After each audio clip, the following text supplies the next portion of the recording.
Bom dia a todos. Primeiro, agradecer à Agro a oportunidade de estar aqui, ministrando essa palestra aqui para vocês. A minha intenção, isso aqui é uma feira de tecnologia, e a minha intenção não é nem tanto falar de tecnologia, mas eu acho que falar muito mais em relação a como as empresas têm que estar preparadas para o cenário que a gente tem hoje,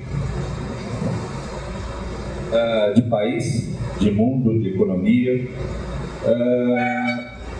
e por que também não falar, quer dizer, a TI é fundamental, a TI é a base para tudo isso, mas muito mais, se a gente não está preparado para uma questão interna de processos, visão, pessoas, conhecimento da empresa, conhecimento de mercado, pouco vale uma boa ferramenta de TI. E falar um pouquinho da nossa situação a gente vive numa região praticamente, a gente está num polo, né, Ribeirão Preto, então a gente tem Franca, que é calçadista, tem Sertãozinho, que é metalúrgica, tem Ribeirão Preto, que é serviço, você tem Araras, você tem São Carlos, tecnologia, e nem sempre a gente está preparado especificamente para todas as mudanças que ocorreram nos últimos anos. O ambiente internacional, em seus diversos aspectos, vem se modificando e tornando-se mais competitivo. De uma forma geral, os empresários, eles acreditam no negócio, eles acreditam na capacidade deles que eles têm de empreender. Nem sempre no Brasil a gente tem as condições ideais. Quer dizer, até 2007, 2008, o ambiente do agronegócio estava crescendo, estava se desenvolvendo. As empresas aqui da nossa região, Sertãozinho, Franca, estavam num ritmo diferente. E como a gente não tem uma estabilidade interna, a gente acaba apostando e muitas vezes dando com os burros na água. Mas independente dessa situação, a gente acaba tendo o quê? Que ter uma visão um pouco maior até dessa situação de instabilidade que a gente está. E essa estabilidade que a gente tem interna, ela não é só decorrente de fatores do Brasil. Então a gente tem muita coisa acontecendo que de repente a gente passa desapercebido. Então, por exemplo, hoje a gente tem o quê? Criar um novo grupo econômico. Hoje a gente tem lá Peru, Colômbia, Estados Unidos, todo mundo do Pacífico. Então isso de alguma forma vai interferir nos negócios? De algumas empresas sim, de algumas empresas não. O que mais que a gente tem? Rapidez de mudança. Isso é cada vez... a empresa hoje ela tem que ficar... Todo profissional ela tem que estar com uma situação do quê? Tem que ser rápido. Hoje você tem que ter uma organização enxuta, pessoas com uma boa capacidade analítica, capacidade de tomada de decisão rápida, informação rápida. O que você está fazendo hoje, a possibilidade do seu concorrente estar te copiando é muito fácil. Porque hoje você tem informação na internet. Recentemente, eu tive num cliente em São Paulo, e de uma empresa pequena, ele falou o seguinte: olha, meu ramo de peças, eu fabrico peça para carro turbinado. E ele queria abrir capital. Eu falei, poxa vida, mas isso tem mercado? Uma empresa pequena.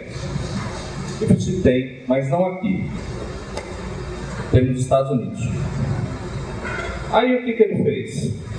Ele tem todo o corpo de engenharia no Brasil, abriu uma fábrica na China e abriu uma empresa comercializadora nos Estados Unidos. Como ele queria abrir uma empresa, como ele queria crescer e abrir capital, o que ele fez? Adquiriu uma plataforma, um sistema, na época ele comprou o SAP, para integrar e dar consistência nas informações. Mas o que eu mais achei interessante não é um negócio propriamente dito. O que eu achei interessante foi a visão dele. Por quê? Porque no Brasil a gente tem 8 autódromos, 7 autódromos para correr. Mas ele enxergou o quê? Nos Estados Unidos tem 1000. Tem 300 autódromos só de ovais. Lá o mercado, ele não é quem corre, são pessoas como nós, que ele tem seu carro, prepara o carro e vai correr em provas regionais. Então, o que me chamou a atenção foi que se ele ficasse olhando para o quintal dele, ele estaria limitado a vendas aonde? Só aqui no Brasil.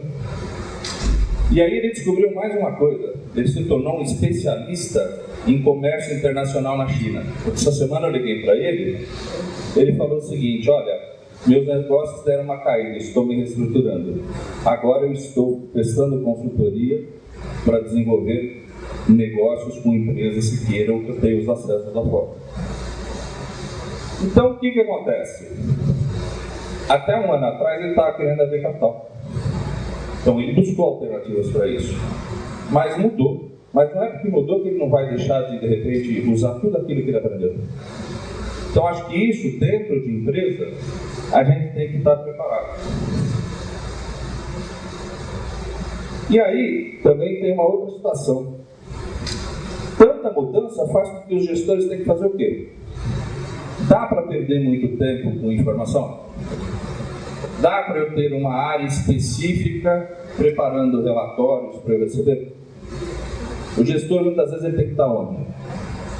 No campo, no cliente, dentro da fábrica, de repente, numa unidade agrícola que ele tem lá em Goiás. E ele tem que ter o quê? Saber o que está acontecendo em tempo real. E para isso, a gente tem que adaptar o quê? Nossas empresas, cultura, pessoas, organização, ser enxuto. Outra coisa, muitas técnicas, métodos, abordagem, preocupações, desafios de discernimento dos executivos do que é ou não relevante, principalmente como implantar mudanças e obter resultado. Técnica, modelos, tem de monte. Mas eu gosto, para falar a verdade para vocês, da simplicidade. Muitas vezes a gente começa a querer implantar processos complicados dentro das nossas empresas, envolvendo pessoas, comunicando e no final dá em água. Começa pelo simples. Aqui, como é uma feira basicamente de tecnologia, o que eu vejo na maioria das empresas que eu já convivi? A dificuldade de se trabalhar com o sistema, não porque o sistema é bom ou ruim, porque muitas vezes dentro da empresa a gente não faz a lição de casa. E o que é a lição de casa de um sistema? Cadastro. Se a gente não tem um cadastro bem feito, como é que você vai ter um resultado lá na ponta? Então eu vi em algumas apresentações anteriores plataformas de BI, informações em tempo real, e muitas vezes a gente implanta essas informações dentro da nossa empresa e a gente não cuida do quê? Daquela pessoa que está lá na entrada da nota fiscal, lançando a nota fiscal, e coitada daquela pessoa, ela nem sabe por que ela faz aquilo. Ela não sabe nem a importância do trabalho dela. Então, se a gente, por mais que a gente queira implantar situações novas dentro da nossa empresa, dar um ritmo maior, a condição para um executivo tomar uma decisão melhor, se a gente não trabalhar fácil, esquece. Então, eu sou muito adepto nesse aspecto, a questão da simplicidade. Outra coisa, obsolescência cada vez mais rápida.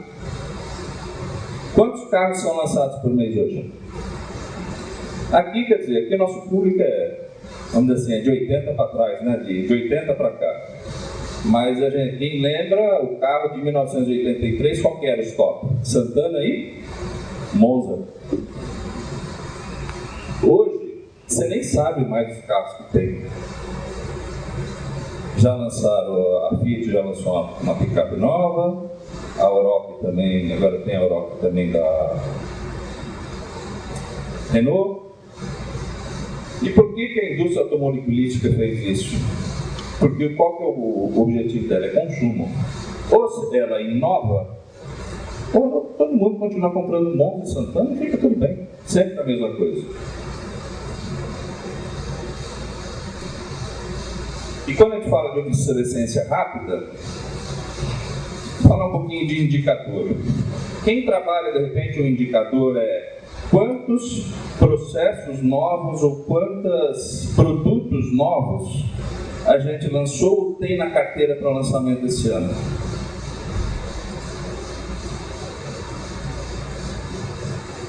Só que se a gente não se preocupa esse ano, o que a gente vai fazer, o ano que vem morreu. Outra coisa, inovação para continuar para crescer.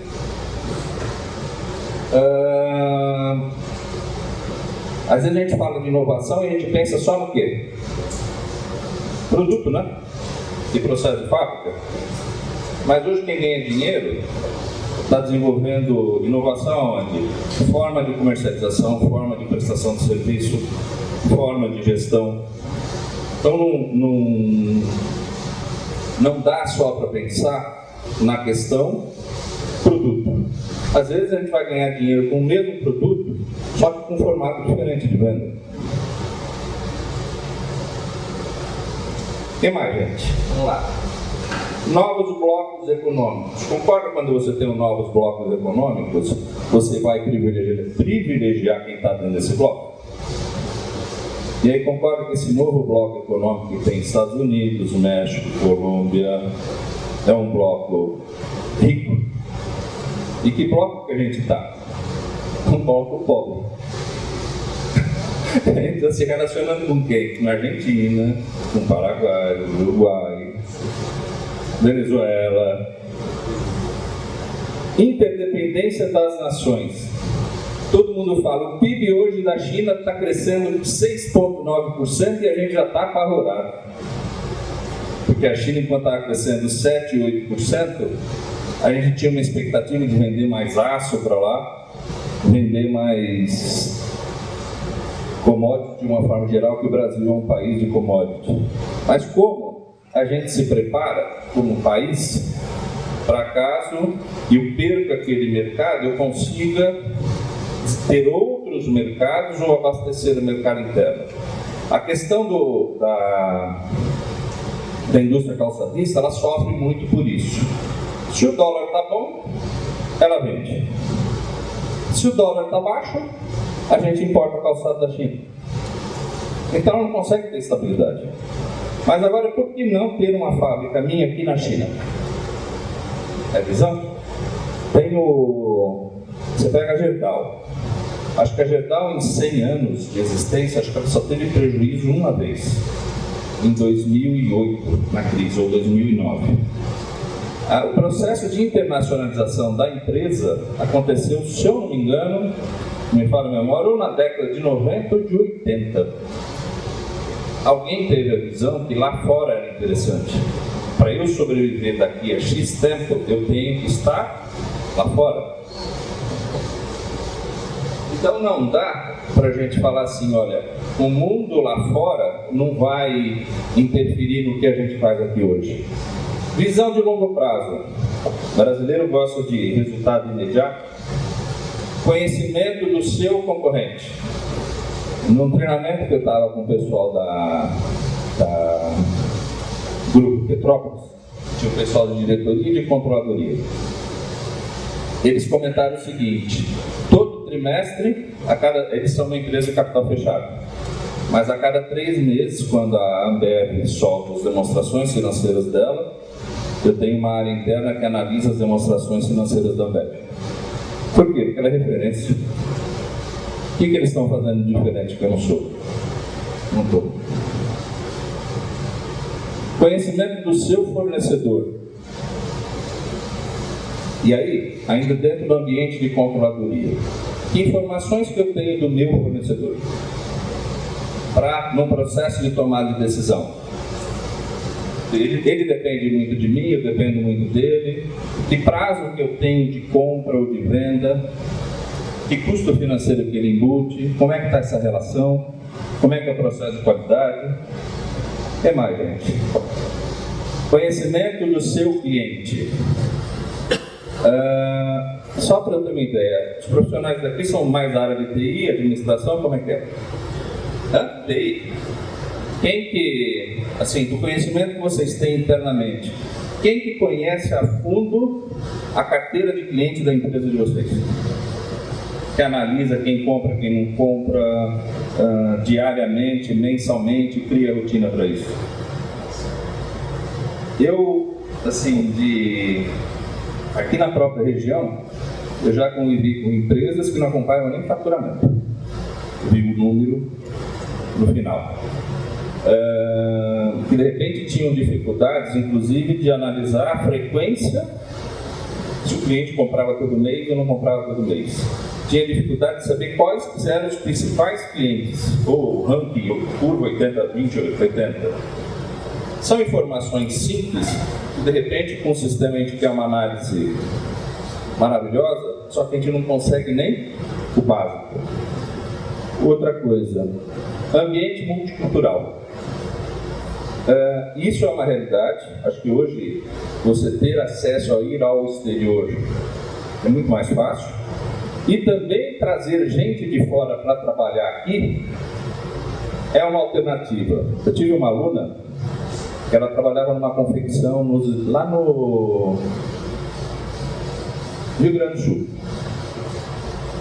Na época que estava com falta de mão de obra, eles tiveram uma ação e eles foram buscar funcionários num país da América Central. Por quê?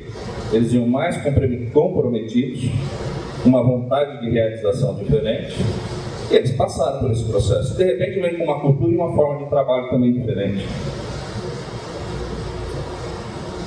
Equipe melhor treinada e capacidade. Qual que é um dos problemas que a gente tem dentro de empresa quando a gente começa a ter o nosso software mal utilizado?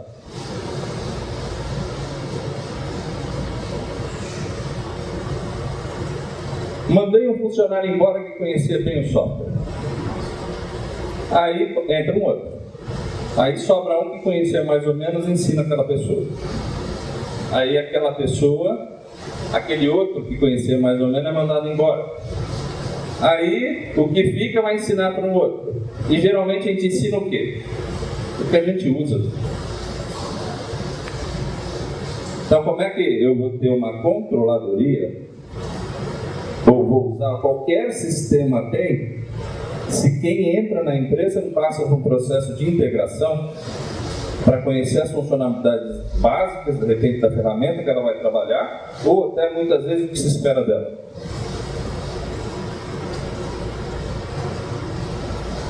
Aí, falar um pouquinho de Brasil rápido, a gente é um país que não faz lição de casa.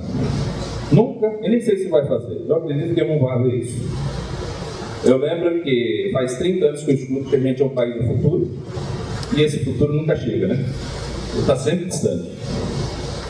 Hoje a gente tem uma gestão que é focada no poder, isso é uma opinião pessoal, e não é focada no desenvolvimento sustentável do país.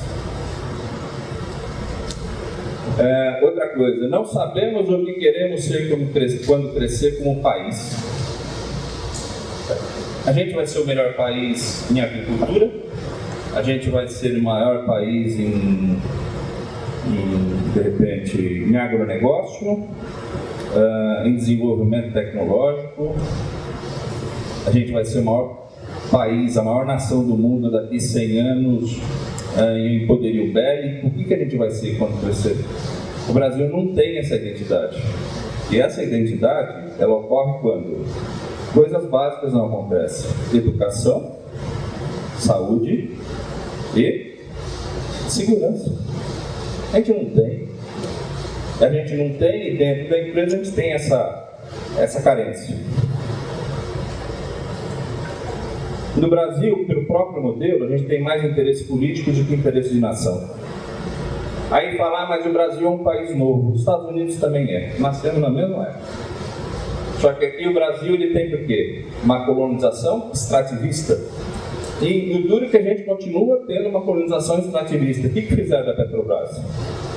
É roubo. Mas de alguma forma não é, a gente não foi lá e sugou tudo que ela tem. A gente às vezes, a situação está ruim, mas a gente tem que dar graças a Deus. Porque se ele estivesse crescendo, a gente não ia ter estrada hoje, não ia ter energia elétrica, que estaria faltando até por conta da crise hídrica. A gente não tem porto, a gente não tem nada. A gente não tem um plano estratégico. E aí esse plano estratégico, vamos trazer para o ambiente de empresa. Que plano estratégico, independente das dificuldades que muitas passam hoje. O que eu quero ser daqui a um tempo? Dificuldade passa. De repente, com um bom plano, a gente consegue mudar. Mas o que eu vou ser daqui a 5, 10, 15 anos? De repente eu falo, eu quero fazer minha empresa crescer para vender. Depois eu aposento. É um plano. Ou eu quero ser uma empresa que eu vou focar e vou perpetuar essa empresa. Nós não temos essa... São poucas empresas no Brasil que têm essa política.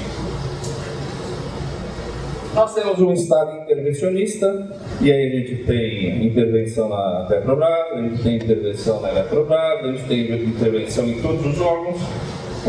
O modelo de Estado brasileiro está falido. A gente é o país que tem mais recursos naturais do mundo e não sabemos tirar esse proveito. Continuamos com a mesma cultura extrativista. Então a gente tem contrabando de ouro, de diamante, tem tudo. A quase totalidade das principais instituições nacionais estão sob suspeita da sua credibilidade. E aí, vamos falar assim, toda organização pode ter roubo? Pode. Desvio? Pode. Mas vamos pegar a diferença de uma organização, por exemplo, como a Vale. Não lembro que é a Vale. E no meio desse escândalo da Petrobras, surgiu lá uma notícia que alguns executivos desviaram 100 milhões da empresa. Qual que é a atitude de uma empresa que tem governança? Verifica, averigua, toma decisão, vai para o mercado e fala, teve o roubo, consertamos e vamos em frente. Quando você vê um Estado que tem uma atitude intervencionista, qual que é a atitude que se tem? Tentar encobrir mais um pouco, porque senão vai surgir, vai sobrar no ventilador para todo mundo. E isso faz o quê? Que a gente não tem credibilidade. Aqui é um gráfico, ele é interessante, está lá, chama transparência.org. Eu acho que a gente vai perder algumas posições. Mas aqui está o Brasil. Acho que são 170 países analisados no mundo. O Brasil está em 69º lugar em relação a índice de credibilidade e corrupção. Então a gente tem essa cultura. Só que a gente fala muitas vezes de política, a gente todo dia se der para dar um jeitinho, a gente dá também. Mas a gente tem uma situação melhor. Mas a gente está à frente de Senegal. São Tomé de Príncipe está atrás da gente. Então a gente está bem. E quais são os países que não têm? Dinamarca, Nova Zelândia. Então isso interfere também na questão do nosso crescimento.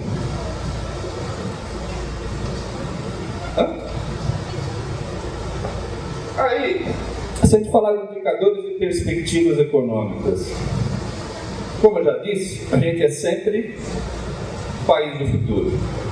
Hoje se fala em crescimento, cada dia uma notícia ruim, né? Então hoje provavelmente a gente vai ficar com um crescimento negativo de 3%. O governo já falou que ele não tem 40 ou 50 bi para fechar a conta dele. Aí nós temos um presidente da Câmara corrupto, o do Senado sobre investigação. Então, uma coisa é certa, enquanto não se resolve essa situação, quem é empresário trava. Ele vai ficar de que forma? Só num ambiente de expectativa. Se ele tem dinheiro, ele fala, opa, deixa o meu dinheiro guardado.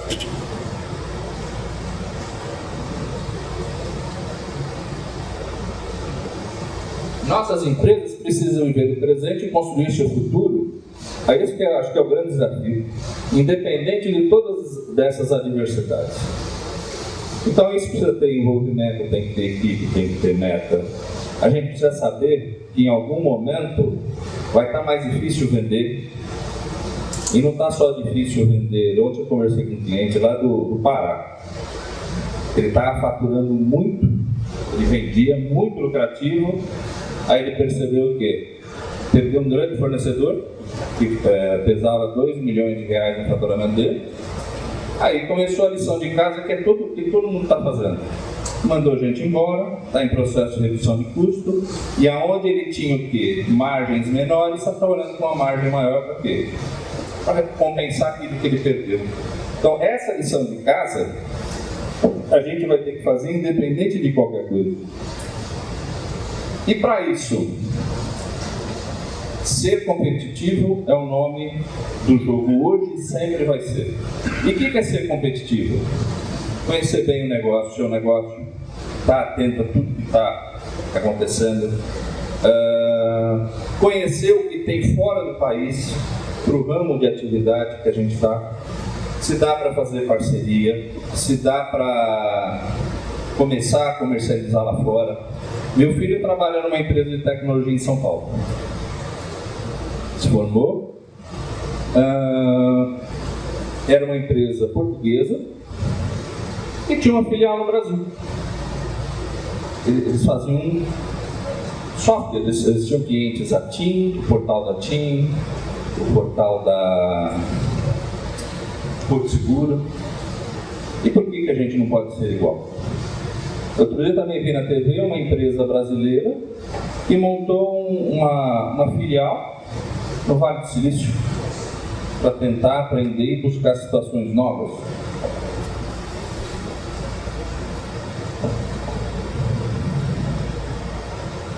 Se eu quero crescer, eu preciso ter essa orientação. Eu tive a oportunidade de dar um treinamento na Lynx. A Lynx é uma empresa de software de varejo. Hoje acho que é a terceira nacional, apesar de não aparecer tanto na mídia. E por incrível que pareça, o crescimento dele veio muito mais de uma estratégia financeira do que de mercado de capitais, do que propriamente do software. Ele tinha um software que era uma plataforma de varejo, e mais para a indústria da moda, desenvolveu o software, contratou na época uma consultoria, criaram um processo de governança, tiveram aporte de um fundo de investimento, começaram a comprar empresas, abriram capital, e eu vou dar um número para vocês porque é um número aberto, até porque está na bolsa. Essa empresa, ela fatura, acho que hoje uns 260 milhões por ano, e tem uma geração de caixa de 40 a 50 milhões. Isso de que forma? Com estratégia. Eu vou ser grande. E eles não eram não, mas compraram muita gente. Quem que eles têm de cliente hoje? Eles têm a Hering, e todas as lojas da Hering têm a plataforma deles, e mais um monte de empresas. Então, ser líder de mercado requer orientação para o futuro. Vamos falar de um negócio inovador? Quem já não recebeu algum spam da Qualicorp? Já ouviu falar da Qualicorp? É uma empresa de capital aberto. Ela comercializa planos de saúde. Sabe o que ela faz? Um negócio novo. Ela vai e compra não sei quantos milhões de planos da Unimed, aí ela passa a comercializar. Ela é responsável pela comercialização. Ela faz isso com a Mil e faz com outras. É um negócio que fatura, acho que, beirando 200, 300, 1 bilhão de capital aberto. Então o negócio nasceu do quê? De uma inovação. E, voltando um pouco para o ambiente interno, o que eu preciso ter na minha empresa? Uma controladoria estratégica. E qual que é a diferença da controladoria operacional para a controladoria estratégica? Primeiro, a controladoria estratégica, o profissional está preocupado com o quê? Enxergar o futuro. ele não está só preocupado com a informação que a gente sai do nosso RP. Ele está preocupado com o quê? De repente ter informação de fora e cruzar com essa informação e tomada de decisão. Ele está preocupado, inclusive, com aquele cadastro errado que está sendo feito. Muitas vezes, aqui não é o bem público, mas o profissional de controladoria, o que tem que fazer? Colocar um monte de gente que cadastra na nota e dar treinamento para esse pessoal. Porque qual que é a fonte de quem trabalha na controladoria? Qual que é o insumo dele? Não é informação? E se a informação não sai direito? Ele vai ter insumo? Não tem. O que mais, gente? Tem uma ferramenta do processo de decisão e gestão. Então, eu olho o seguinte, o software hoje, de uma forma geral, ele, aqui a maioria das empresas diz, ela é uma ferramenta de gestão. Sem ter gente boa, sem ter gente capacitada, sem ter gente treinada, sem ter processos definidos, vamos continuar com uma planilha Excel que fica mais fácil. Eu não sei se vocês conhecem, outro dia um amigo que trabalha no software, ele falou que ERP significa Excel rodando em paralelo, né? Não sei se vocês já conheciam esse termo.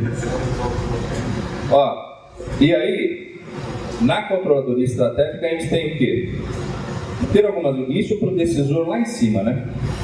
A gente tem que saber como é que está o concorrente, painel de preço, fornecedor, como é que estão os meus indicadores em relação a indicadores externos.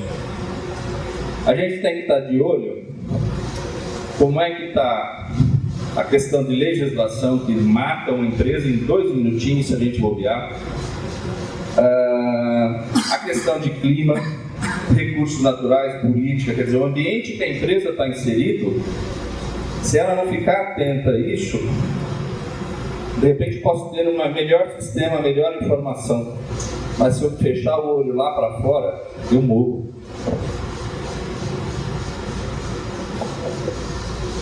E para isso o governo é bom, né?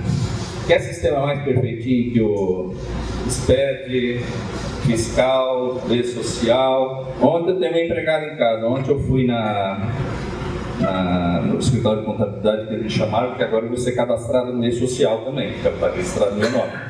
Aí ela falou assim para mim, olha, a partir de agora você vai ter que dar aviso prévio de férias com 30 dias de antecedência, viu? Porque a gente vai ter que fazer um lançamento. O governo não faz isso. Quando eles lançaram a nota fiscal eletrônica, eu estava num trabalho numa distribuidora de medicamentos perto da divisa de Goiás. Então, como o governo deixava o sistema aberto, ainda se usava a mesma nota para trafegar entre as divisas várias vezes, desde que não tinha sido calibrada. Aí o que o governo fez? 24 horas, ou no próprio dia, ou vai ter que fazer nota de entrada. E aí, vamos falar um pouco do que a gente pode extrair de um sistema de informação, ou do que a gente pode ter em relação a uma controladoria estratégica. Primeiro, eu tenho que ter dentro da minha empresa, dependendo do ramo, rentabilidade por segmento. Qual é o segmento de mercado que é mais rentável para essa empresa? Então não importa o sistema que eu tenha, eu preciso, ou de repente o gestor, uma vez por semana, uma vez por mês, ou por dia, eu preciso dessa informação. Contabilidade dos competidores. De repente eu vou no mercado e vejo lá na bolsa que tem um monte de gente que concorre comigo, como é que está a situação deles? Eu não preciso dessa informação todo dia, mas cada 3 meses, de repente numa reunião de conselho, de gestão, eu preciso fazer essa análise. Saber quanto o cliente me deixa de retorno, me deixa de margem. Conseguir fazer uma análise, de repente, o cliente está me pedindo um desconto de X. Aí você trava o desconto. Só que esse é seu melhor cliente que já te deixou um caminhão de dinheiro ao longo de 2, 3 anos e você, por uma decisão por desconhecer o cliente, você não usa. Análise de lucratividade ou rentabilidade de produto. É básico, mas se usa pouco. E às vezes não se usa pouco porque os sistemas não oferecem. Se usa pouco porque nem se sabe usar uma ferramenta dessa dentro da empresa, ou não se tem cultura para fazer isso. Então, uma controladoria estratégica, fora o ambiente de contabilidade, ele tem que pensar dessa forma. Contabilidade para estrutura organizacional, seria padrão. Contabilidade de negócios com foco único. O que significa isso? De repente, dentro de um grupo empresarial, eu tenho várias empresas que atuam dentro do mesmo segmento. Então, eu vou pegar o resultado de todas as empresas e vou conglomerar numa só. Contabilidade para estratégia de diversificação. Contabilidade de negócios integralmente verticalizados. O que significa? Eu tenho uma empresa que utiliza embalagem, aí eu vou comprar uma empresa de embalagem. A partir desse momento, essa empresa de embalagem passa a me fornecer. Qual que é o resultado dessas duas juntas? Será que não era melhor terceirizar a embalagem pelas duas? E contabilidade de conglomerados e contabilidade para companhias multinacionais e companhias globais. Um aluno que trabalha numa empresa é uma empresa multinacional com sede na Alemanha. Ela faz esse material de janela, plástico, aquele polipropileno. Todo mês ela recebe uma planilha lá da matriz para adaptar os números e consolidar com todas as informações mundiais. Isso não dá para tirar do sistema? Contabilidade do ciclo de vida dos produtos. Como é que eu meço que fase que está o meu produto? Quanto de resultado esse produto já deixou? Valeu a pena investir nisso? Estratégia de lançamento de novos produtos, contabilidade para crescimento de negócio, contabilidade para análise de risco de negócio. E aí, o que eu estou querendo dizer? Que, vamos dizer, eu considero da minha área de formação forte a controladoria, eu considero uma área muito parceira da área de controladoria e a área de TI. Então, o campo de atuação trabalhando junto dessas duas áreas é muito grande.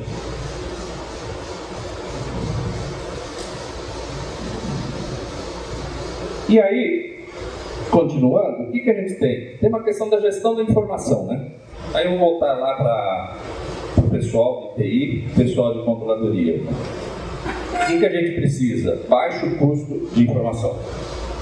Processamento rápido, informação precisa. Informação pronta a tempo.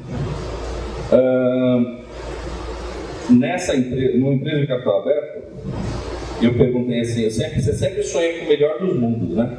Lá funciona tudo direitinho. Aí eu perguntei para a moça da controladoria, ela falou o seguinte, como é que você fecha o resultado? Ela falou, então, a gente recebe o relatório da contabilidade, a gente fica praticamente 2 dias trabalhando 48 horas para reprocessar tudo, porque tem um monte de lançamento errado, a gente passa para revisar, depois a gente publica para a diretoria. Simplicidade de operação. Informação intuitiva. Aquela informação que o executivo bate o olho e fala, isso aqui está errado.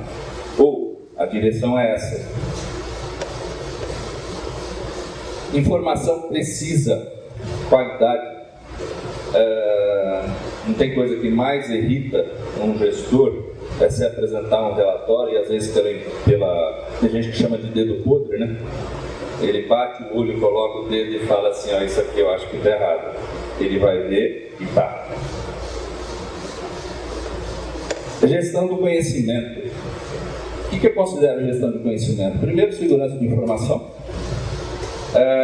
E a informação, de alguma forma, ela está estruturada e dentro da empresa. O que é muito comum acontecer é o profissional vai embora e leva a informação.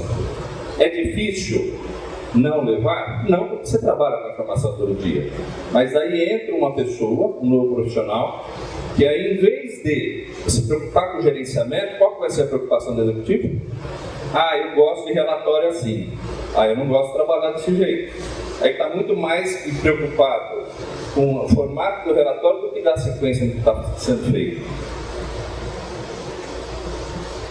Outra coisa, capacitar para decisão. eu coloco um sistema fantástico que faz até bolo. Só que toda decisão que eu tenho na minha empresa, quem que toma? É o dono sozinho. Então, para que você precisa ter um sistema fantástico? É só apresentar um relatório toda hora que vai assinar.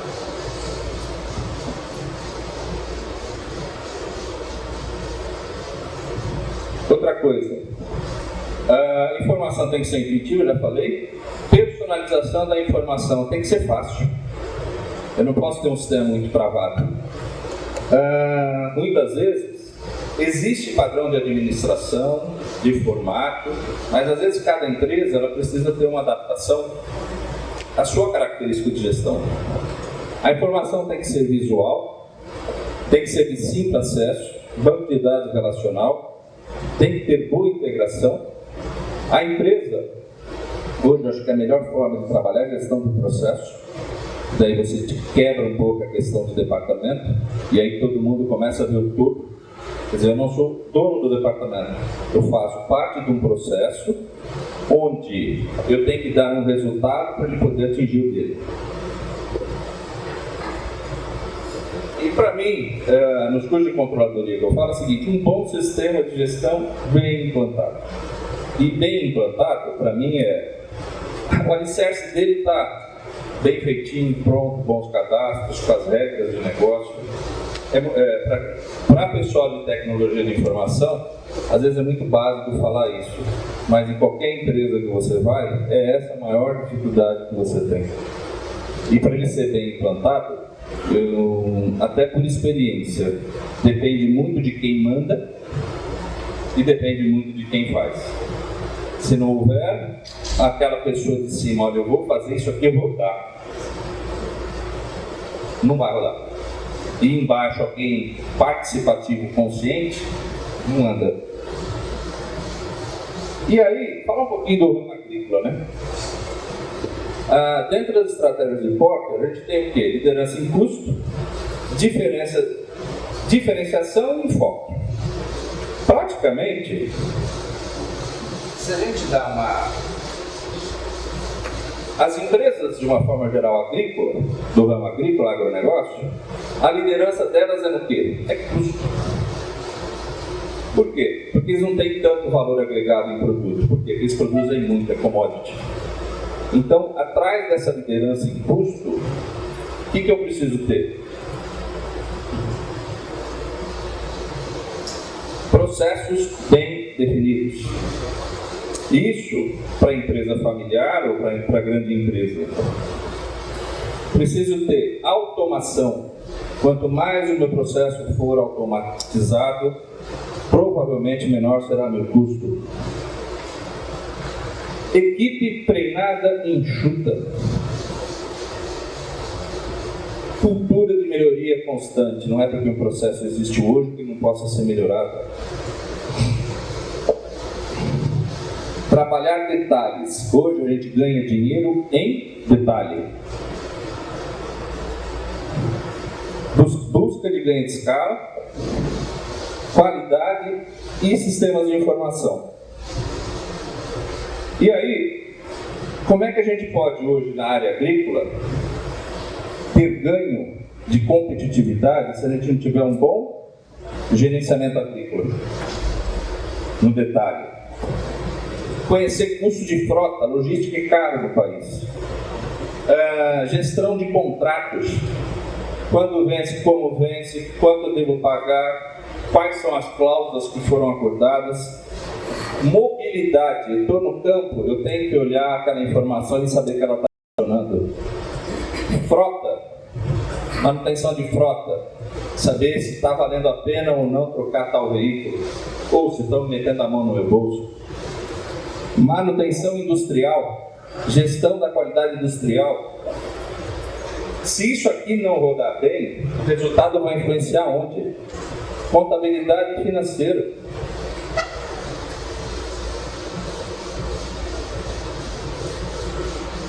E aí, a grande questão: você gerencia diariamente a atividade da sua propriedade rural? Tem condição de alocar os custos diretos ou indiretos, ou até criar um modelo de custeio específico da sua empresa. O sistema que você trabalha possui um ambiente multicultura e consegue gerenciar de forma eficaz? Você tem rastreabilidade do que você utiliza dentro da sua empresa? Controla a qualidade? Controla adiantamento a fornecedor que você faz? Controla adiantamento a cliente? O financeiro não fura porque adiantou e não tinha que adiantar? Controla os custos de frota, manutenção por veículo, monitora virtualmente em tempo real os seus veículos. Esse negócio de controle de custo de manutenção, eu tenho um amigo que trabalha numa empresa aqui na região, e quando ele quis mudar o sistema, ele sofreu uma ameaça de morte. Possui rastreabilidade, monitora sua empresa agrícola de qualquer lugar, possui indicadores de performance que auxiliam no processo de tomada de decisão. E aí, minha pergunta é, sem contar as pessoas e todo o processo que a gente tem, como é que eu posso gerenciar minha empresa sem um bom sistema? Como é que quem está lá em cima vai poder ter credibilidade em tudo que está acontecendo, se as informações e a base aqui não estão corretas? Como eu posso falar, olha, eu tenho uma controladoria estratégica sem ter integração de informação? Como antever cenários, tendências e seus resultados passados sem sistema de informação? E para você falar assim, não, eu vou ter uma controladoria estratégica na minha empresa. Como tudo, a primeira coisa que eu tenho que ter é o seguinte, objetivo, geral e específico. Definir o que eu entendo por uma controladoria estratégica na minha empresa. Definir cronogramas e etapas do seu projeto, custos, métricas e acompanhamento da gestão da informação. Qualquer processo ou qualquer projeto, até numa implantação de software, você acaba passando por isso. Mas tem que ser muito bem gerenciado. Um bom sistema que será a sua plataforma e seu processo de gestão. Gente, é isso. Queria passar minha visão aí para vocês, para alguma pergunta. E agradecer aí a participação de todos.